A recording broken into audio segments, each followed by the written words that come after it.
होली पर गांव और शहर की बहू की ड्रेस। आइए आइए शीतल बहन, हम तो आप ही का इंतजार कर रहे थे। लगता है हम काफी देर से पहुँचे हैं। शहर से गांव की तरफ आना थोड़ा मुश्किल था और रास्ते भी पथरीले थे, इसलिए थोड़ा समय लग गया। इंतजार करवाने के लिए माफी चाहती हूँ संगीता बहन। सुनीता का परिवार शहर से गांव श्री को देखने के लिए आता है। श्री बेटा, सबके लिए पानी लेकर आओ। सिर पर आंचल ओढ़े और पूरी तरह सजी धजी संस्कारी स्त्री श्री सबके सामने आती है। श्री को देखकर शीतल के चेहरे पर खुशी झलक उठती है, क्योंकि शीतल ने अपने बेटे के लिए ऐसी ही बहू की कल्पना की थी। सुंदर, सुशील, संस्कारी और पहनने ओढ़ने का सलीका जानने वाली। हमें तो आपकी श्री बहुत पसंद आई। मैंने अपने बेटे के लिए हमेशा ऐसे ही सुंदर, सुशील और संस्कारी बहू का सपना देखा था, वरना आजकल की लड़कियां तो फैशन के नाम पर संस्कृति भूल चुकी है।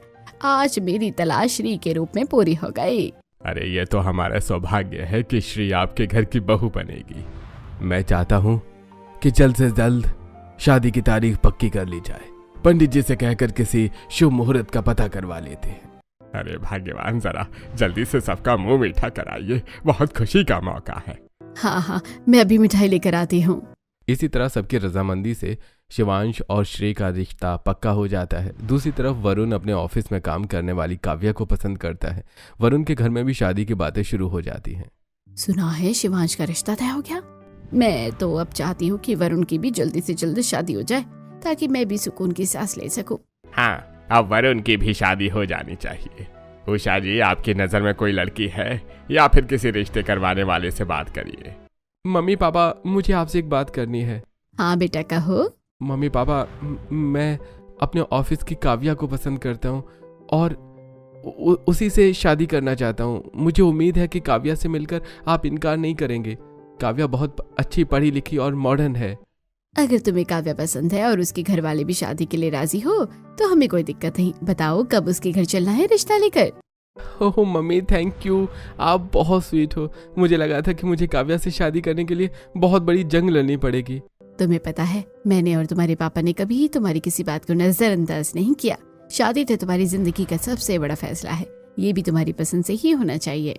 बिल्कुल सही कहा तुम्हारी माँ ने। हमने तुम्हें इतना पढ़ाया लिखाया है तो जीवन का अब ये बड़ा फैसला भी तुम्हारा अपना ही होना चाहिए। शंकर प्रसाद और उषा देवी काव्या का रिश्ता लेकर उसके घर जाते हैं। काव्या का परिवार भी मान जाता है और वरुण काव्या का रिश्ता पक्का हो जाता है। दूसरी तरफ शिवांश और श्री का शादी होती है। श्री लाल रंग के लहंगे में बेहद सुंदर लग रही थी। अरे वाह, शीतल ने तो बहुत ही सुंदर बहू ढूंढी है, इतनी सुंदर और संस्कारी। हाँ बिल्कुल सही कह रहे हो। और देखो तो कितना बड़ा घूंघट लिया है उसने, वरना आजकल की लड़कियां तो छोटे छोटे कपड़े पहनकर पता नहीं खुद को क्या ही समझती हैं। हाँ बिल्कुल, मैं भी अपने बेटे के लिए ऐसी सुंदर, सुशील और संस्कारी बहू ही ढूंढ के लाऊंगी। मुझे तो आजकल की लड़कियों के फैशन ही समझ नहीं आते। पता नहीं कुछ भी छोटे मोटे कपड़े पहनकर खुद को क्या ही समझती है। ये देखो श्री को कितनी सुंदर लग रही है। सच में श्री तो बहुत संस्कारी है। आज तो ऐसे लग रही है जैसे आसमान से कोई हूर हो। अपनी बहू श्री की इतनी तारीफ सुनकर शीतल मन ही मन बहुत खुश होती है। दूसरी तरफ उषा के बेटे वरुण की शादी काव्या से होती है। शादी वाले दिन काव्या कट स्लीव ब्लाउज पहनती है, जिसका गला काफी गहरा होता है और उसकी बॉडी का आकार साफ दिखता है। काव्या की शादी में मौजूद मेहमान उसके मॉडर्न कपड़ों को देखकर बातें करने लगते हैं।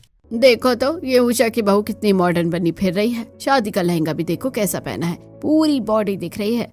मॉडर्न है तो इसका मतलब ये नहीं कि शादी वाले दिन भी ऐसे कपड़े पहने। आजकल की लड़कियां मॉडर्न बनने के चक्कर में अपनी संस्कृति को ही भूल चुकी है। देखो कितनी बुरी लग रही है इतने छोटे छोटे कपड़ों में। मेरा बेटा भी सूरज कह रहा था कि वो अपने ऑफिस की लड़की से शादी करना चाहता है, मगर मैंने तो उसे पहले ही मना कर दिया। मुझे ऐसी मॉडर्न बहू नहीं चाहिए थी जो छोटे छोटे कपड़े पहने। उषा देवी अपने पड़ोसन की बातें सुनकर मन ही मन परेशान होती हैं और अपनी बहू के पहनावे से थोड़ा नाराज भी हो जाती हैं। मानती हूँ काव्या थोड़ी मॉडर्न है, मगर कम से कम आज के दिन तो हमारी संस्कृति के हिसाब से कपड़े पहन लेती। उषा जी, काव्या हमारी बेटी की पसंद है। लोग जो बिना वजह भी बातें कहते हैं, आप चिंता मत करो। हाँ खैर, अब क्या ही किया जा सकता है। समय गुजरता रहता है। काव्या अपने ससुराल में खुश रहती है और अब श्री अपने ससुराल में सास ससुर और पति की सेवा करते हुए जीवन बिताती है। काव्या ज्यादातर जीन्स टॉप या शॉर्ट ड्रेस पहनती थी, जबकि श्री हमेशा साड़ी ब्लाउज पहनकर सिर पर आंचल डाले रहती है। बहू, मुझे सब्जी लेने बाजार जाना है।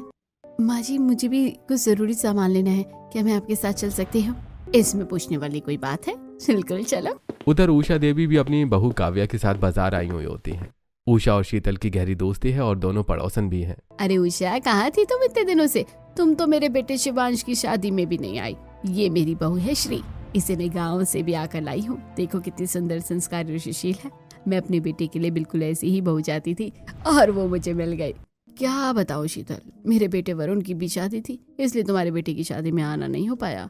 ये मेरी बहू है काव्या, बहुत पढ़ी लिखी है और मेरी बेटी के साथ ही जॉब करती है, इसलिए थोड़ी मॉडर्न भी है। हेलो आंटी, कैसी हैं आप? अरे वो तुम्हारी बहू तो बहुत सुंदर है, इससे मिलो। ये है मेरी बहू श्री। नमस्ते आंटी जी। अपनी अपनी सास की तारीफ करवाने के बाद काव्या और श्री एक दूसरे को देखती हैं। दोनों के मन में एक दूसरे को देखकर नेगेटिव विचार आते हैं। Oh my God, is such a old fashion, बिल्कुल बहन जी टाइप। इस जमाने में कौन इतना सर पर पल्लू ओढ़कर घूमता है और इतना भारी साड़ी कौन कैरी करता है? मैं तो इस बहन जी से बात करना भी पसंद ना करूं। हे भगवान, इसके कपड़े कैसे हैं? पता नहीं ऐसे कपड़े पहनकर ये पूरे मोहल्ले में कैसे घूमती है। और कॉन्फिडेंस तो देखो, जैसे कोई मिस इंडिया हो। थोड़ी सी शर्म या लाज भी नहीं आती है।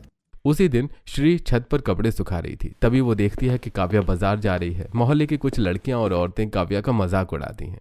अरे देखो तो उषा की बहू चलती फिरती मॉडल लगती है। हाँ, मुझे तो ये फैशन और मेकअप की दुकान लगती है। भला ऐसे कपड़े पहनकर कौन घर में रहता है? इसके कपड़े इतने छोटे हैं कि छोटे बच्चे भी ना पहने। सही कहा आंटी आपने तो। मुझे तो ये फैशन की दुकान बिल्कुल अच्छी नहीं लगती। और एटीट्यूड तो देखो कितना है, जैसे कोई मिस वर्ल्ड हो। अरे इसे तो अपनी पड़ोसन श्री से सीखना चाहिए। श्री कितनी संस्कारी है और उसके कपड़े कितने ढके हुए होते हैं। ये तो बस अपनी बॉडी दिखाती रहती है। छोड़ो, हमें क्या, कैसे भी कपड़े पहने। काव्या अपने बारे में सभी औरतों की रिमार्क सुनती है। सारे के सारे जलते हैं मुझसे। मेरे जैसे कपड़े नहीं पहन सकता कोई, इसलिए मुझसे जेलस है। दूर खड़ी श्री लोगों को काव्या का मजाक उड़ाते देखती है। उसे ये बिल्कुल अच्छा नहीं लगता। ये लोग काव्या का कैसा मजाक बना रहे हैं। भला ही वो छोटे कपड़े पहनती है, लेकिन वो उसकी अपनी पसंद है। इन लोगों को किसने हक दिया है उसे शर्मिंदा करे। ऐसी समय गुजरता जाता है। एक दिन श्री सब्जी लेने बाजार जाती है। श्री हमेशा की तरह सिर पर पल्लू और साड़ी पहने हुए होती है। वहाँ कुछ मॉडर्न लड़कियां उसका मजाक उड़ाने लगती हैं। ये देखो बहन जी किस तरह के कपड़े पहनती है। माना कि गांव से आई है, पर इसका मतलब ये नहीं कि दिन रात बहन जी बनकर पल्लू लेकर घूमती रहे। और देखो तो इसकी साड़ी कितनी ओल्ड फैशन है। लगता है इसे फैशन का ऐप भी नहीं पता। इसे अपने पड़ोस की काव्या से कुछ सीखना चाहिए। काव्या का फैशन सेंस कितना यूनिक और मॉडर्न है। हाँ, मुझे तो काव्या की हर एक ड्रेस बहुत अच्छी लगती है। काव्या की तो बात ही अलग है। वो शहर की मॉडर्न लड़की है और ये गांव की गंवार। दोनों का कोई कंपैरिजन ही नहीं है। लोगों की बातें सुनकर भी श्री उदास हो जाती है, मगर फिर भी खामोश रहती है। समय तेजी से बीतने लगता है। मोहल्ले में होली की तैयारियां शुरू हो जाती हैं। आज होली का दहन था, जिसमें पूरे मोहल्ले को शामिल होना था। बहू, आज मोहल्ले में होली का दहन है। मैं चाहती हूँ कि तुम एक सुंदर सी ड्रेस पहन लो, ताकि सब तुम्हें देखते ही रह जाए। जी मम्मी जी, आपको तो पता है फैशन के मामले में मैं किसी से कम नहीं हूँ। और वैसे भी मोहल्ले वाले मेरी फैशन से चलते हैं। दूसरी तरफ श्री के घर। बहू, सभी मोहल्ले की औरतें होली का दहन में जा रही हैं। तुम भी अपनी अच्छी सी साड़ी पहनकर चलो। जी माँ जी, मैंने आज के लिए बहुत अच्छी साड़ी सिलेक्ट की है। अब देखिएगा, आपको बहुत पसंद आएगी। मुझे तो तुम्हारी हर साड़ी पसंद है। साड़ियों के मामले में तुम्हारी पसंद ही अलग है। काव्या एक मॉडर्न ब्लैक स्कर्ट पहनती है, जिसके स्लीव्स नहीं होती। दूसरी तरफ श्री रेड कलर की सुंदर साड़ी पहनती है और पहले से कहीं अधिक सुंदर लगती है। अरे ये देखो, मिस इंडिया आ गई। आज भी ऐसे ही कपड़े पहनकर आ गई। इतने छोटे कपड़े में भला कौन होली का दहन में आता है? मोहल्ले की औरतें फिर वही काव्या का मजाक उड़ाती हैं, लेकिन काव्या को हमेशा की तरह कोई फर्क नहीं पड़ता। उधर कुछ मॉडर्न लड़कियां श्री का मजाक उड़ाने लगती हैं। अरे अरे, आ गई बहन जी। ऐसा लग रहा है जैसे कोई दुल्हन ही खड़ी कर दी हो। भाई, मैं तो अपनी शादी पर भी इतनी रेडी नहीं हुई थी। गंवार को तैयार होने का बिल्कुल भी आइडिया नहीं है। काव्या भी श्री को देखकर मन ही मन हंसती है। बिल्कुल ठीक कह रही है ये। इस गंवार को हर जगह दुल्हन बनकर घूमने का शौक है। कौन इतनी हैवी साड़ी पहनता है भला? होली का दहन शुरू हो जाता है। पूजा के समय श्री की साड़ी उसके पैर में फंस जाती है और वो बुरी तरह से गिर जाती है। अरे, इससे तो साड़ी भी कैरी नहीं हो रही है। पहना आता नहीं, फिर साड़ी पहनकर सती सावित्री बनने की नौटंकी करती है। मेरी सास भी कह रही थी, तुम भी डी जैसी साड़ी पहना करो। मैं क्यों पहनूं? मुझे बहन जी बनने का शौक नहीं है। साड़ी में हर फंक्शन अटेंड करना कितना अनकंफर्टेबल होता है। इस गांव की गंवार को बस बहन जी बनकर सबके सामने नंबर बनाने का शौक है। पता नहीं क्या साबित करना चाहती है। इसके फैशन सेंस से ही मुझे चिढ़ होती है। श्री काव्या और बाकी औरतों की बातें सुन लेती है। उसे बहुत बुरा लगता है, फिर भी वो हमेशा की तरह चुप रहती है। काव्या भी होली का दहन करने आगे बढ़ती है। तभी अचानक तेज हवा चलने लगती है। हवा के कारण आग और तेज भड़क जाती है और काव्या का पैर जल जाता है। आउच मम्मी जी, मेरा पैर बहुत दर्द हो रहा है, बहुत जोर से जल गया है। ऐसे कपड़े पहनोगी तो पैर क्या पूरा शरीर ही जल जाएगा। इस काव्या को तो शर्म है ही नहीं, ना लाज है, लगता है बेचकर खा गई है। हाँ देखा ना कितना जोर से पैर जला है, इसलिए तो मैं कहती हूँ ऐसे कपड़े नहीं पहनने चाहिए। मेरी बहू को देखो पूरा शरीर ढका हुआ रहता है। ऐसी कोई बात नहीं है, मामूली सा पैर जला है, इसका मतलब ये नहीं कि आप मेरी बहू को कपड़ों का ही दोष देने लगे। हाँ मेरी बहू मॉडर्न है, लेकिन उसके कपड़ों की कोई गलती नहीं। अगर यही आशा आपकी बहू के साथ होता तो शीतल बहन तो क्या आप उसकी साड़ी को दोष देती। ऐसे ही होली का दिन होता है। काव्या बहू, तुम्हारी चॉइस तो हमेशा ही बहुत अच्छी होती है। आज होली के त्योहार पर तुम ऐसा ड्रेस पहना कि सबकी नजरें तुम पर ही टिक जाए। वैसे तो तुम हर दिन अच्छे कपड़े पहनती हो, मगर आज मैं चाहती हूँ कि तुम सबसे अलग और सबसे खास दिखो। जी मम्मी जी, आज के लिए मैंने बहुत सारे स्पेशल ड्रेस डिजाइन करवाए हैं, आप देखेंगी तो आप भी देखती रह जाएंगी। मुझे तुम्हारी चॉइस पर कोई शक नहीं, तुम्हारी पसंद हमेशा वेरी गुड होती है। थैंक यू मम्मी जी, आपको मेरे सारे कपड़े पसंद आते हैं। ये मेरे लिए बहुत बड़ी बात है। काव्या ने अपने लिए शहर के एक बेहतरीन डिजाइनर से सफेद रंग का बेहद मॉडर्न सा स्कर्ट डिजाइन करवाया था। दूसरी तरफ शीतल भी चाहती थी कि उसकी बहू श्री आज होली पर खास दिखे। बहू, वैसे तो पूरे मोहल्ले वाले तुम्हारी साड़ियों की तारीफ करते नहीं थकते, लेकिन आज मैं चाहती हूँ कि तुम पहले से भी ज्यादा सुंदर साड़ी पहन कर आओ, ताकि पूरे मोहल्ले वाले तुम्हारी तारीफ में आसमान जमीन एक कर दे।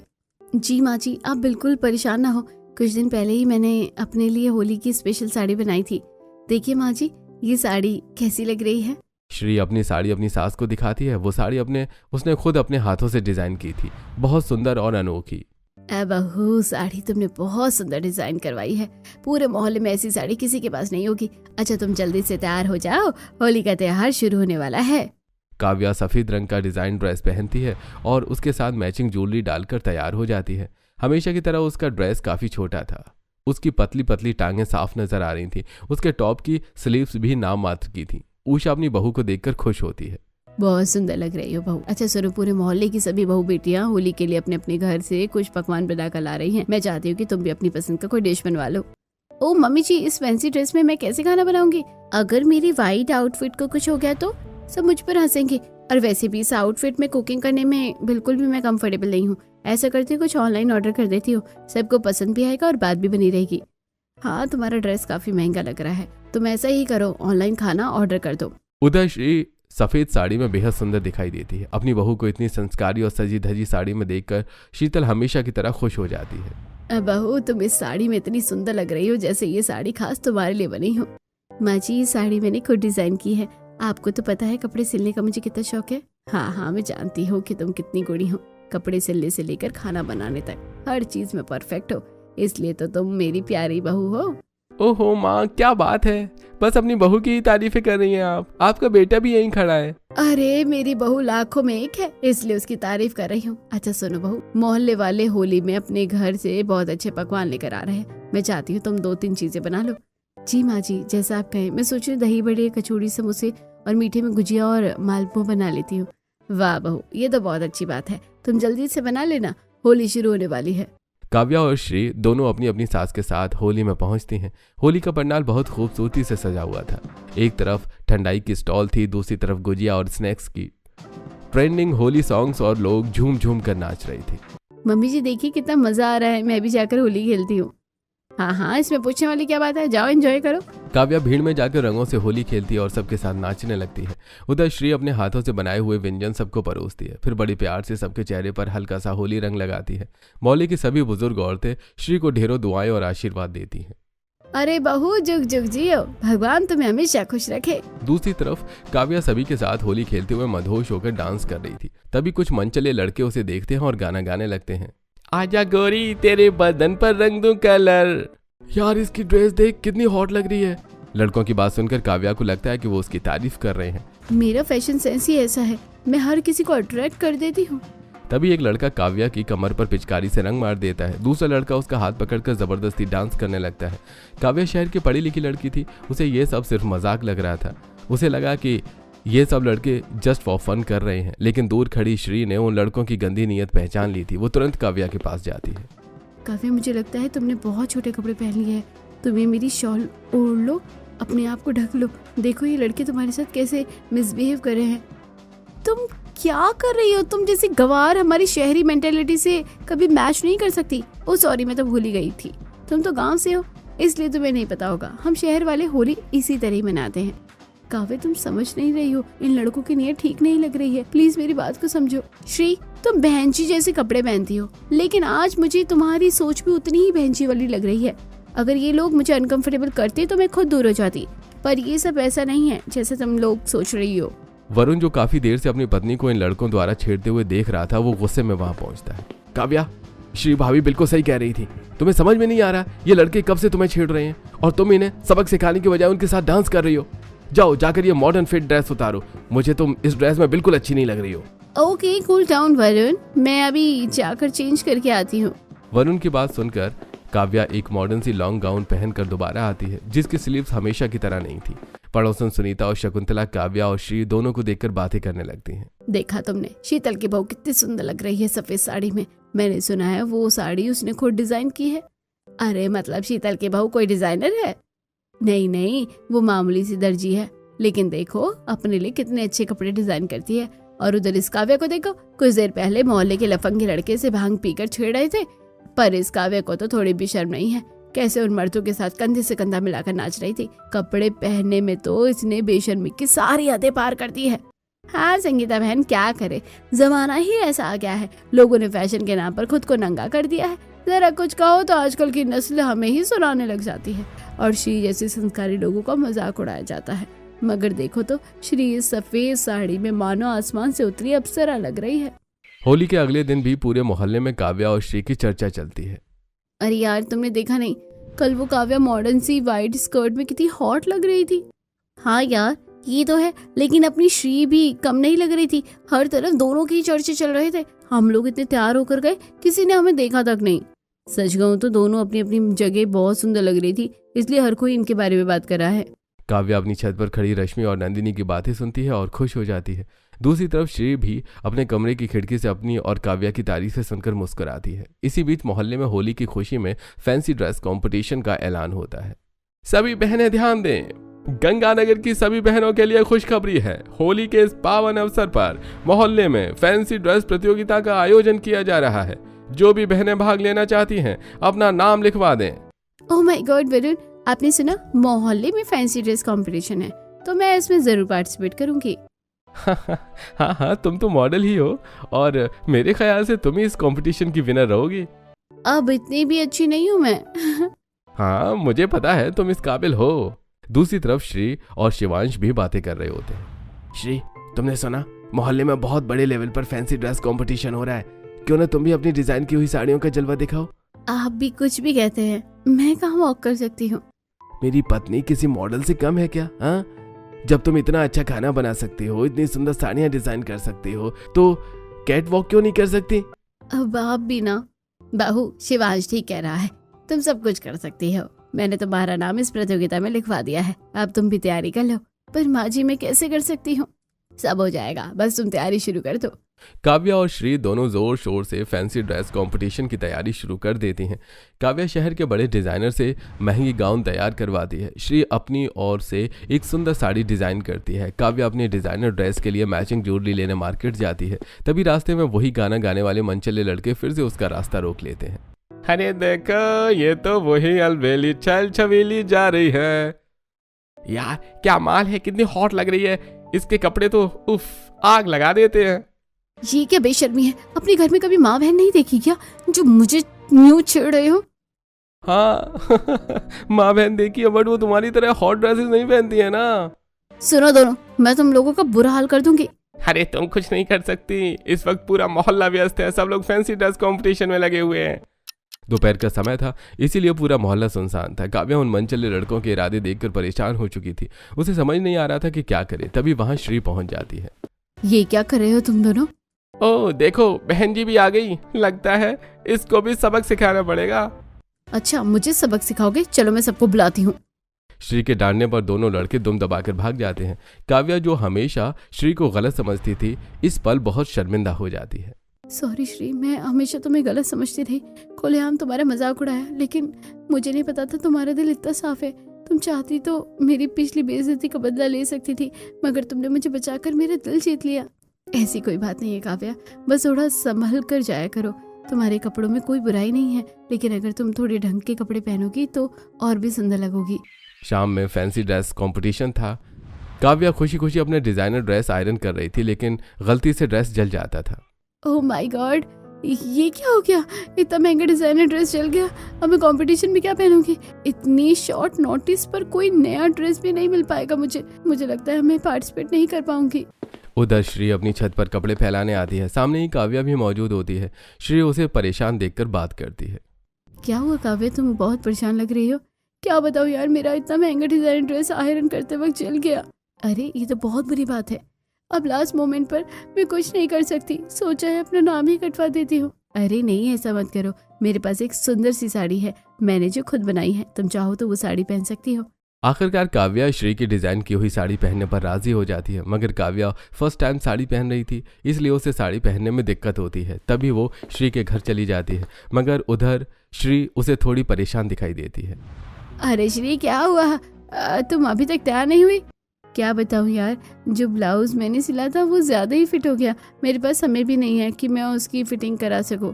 डोंट वरी श्री, मेरे पास एक बहुत अच्छा ब्लाउज है, तुम्हारी साड़ी पर बिल्कुल मैच करेगा, तुम वही पहन लो। आखिर तुमने मेरी मदद की है। इस तरह काव्या श्री की साड़ी पहनती है और श्री काव्या का मॉडर्न डिजाइनर ब्लाउज पहनकर तैयार होती है। दोनों फैंसी ड्रेस कंपटीशन में कैट वॉक करती हैं। अरे ये तो श्री है ना, देखो कितनी सुंदर लग रही है। मैं तो कभी सोच भी नहीं सकती थी कि गांव की बहन जी इस मॉडर्न ब्लाउज में इतनी खूबसूरत लगेगी। हाँ बिल्कुल सही कह रही हो। और उस काव्या को देखो, आज तो वो काव्या भी नहीं लग रही है। कितनी सुंदर साड़ी पहनी है, किसी भी तरह से वो चलती फिरती मॉडर्न फैशन की दुकान नहीं लग रही है। मैं तो दोनों को देखकर शॉक्ड हूँ। काव्या और श्री दोनों की शानदार कैटवॉक से कंपटीशन में 4 चांद लग जाते हैं। दोनों के बीच कांटे की टक्कर होती है। कुछ देर बाद रिजल्ट घोषित किया जाता है। इस फैंसी ड्रेस कंपटीशन की टॉप 2 हैं काव्या और श्री। मुकाबला बेहद कड़ा रहा, लेकिन ट्रॉफी सिर्फ एक को मिलेगी। तालियों और सीटियों से पूरा हॉल गूंज उठता है। इस कंपटीशन की विनर हैं मिस काव्या। मुझे खुशी है कि मैं विनर बनी हूँ, लेकिन मुझे नहीं लगता कि मैं इस ट्रॉफी की हकदार हूँ। बहू, ये क्या कह रही हो? मम्मी जी, मैं ठीक कह रही हूँ। ट्रॉफी के असली हकदार श्री है। ये सुंदर साड़ी और मेरा ये मेकअप भी श्री ने ही किया है। मैं हमेशा से सोचती थी कि मैं सिर्फ मॉडर्न कपड़े पहनकर सुंदर लग सकती हूँ, लेकिन आज इस साड़ी में खुद को देखकर समझ आया हमारी संस्कृति में भी कुछ अलग जादू है, इसलिए तो हम दुनिया से अलग दिखाई देते हैं। बहू, तुमने सच कहा, तुम आज सच में बहुत सुंदर लग रही हो और ये सारा खबा श्री का है। श्री और काव्या दोनों ही ट्रॉफी एक साथ साझा करती हैं।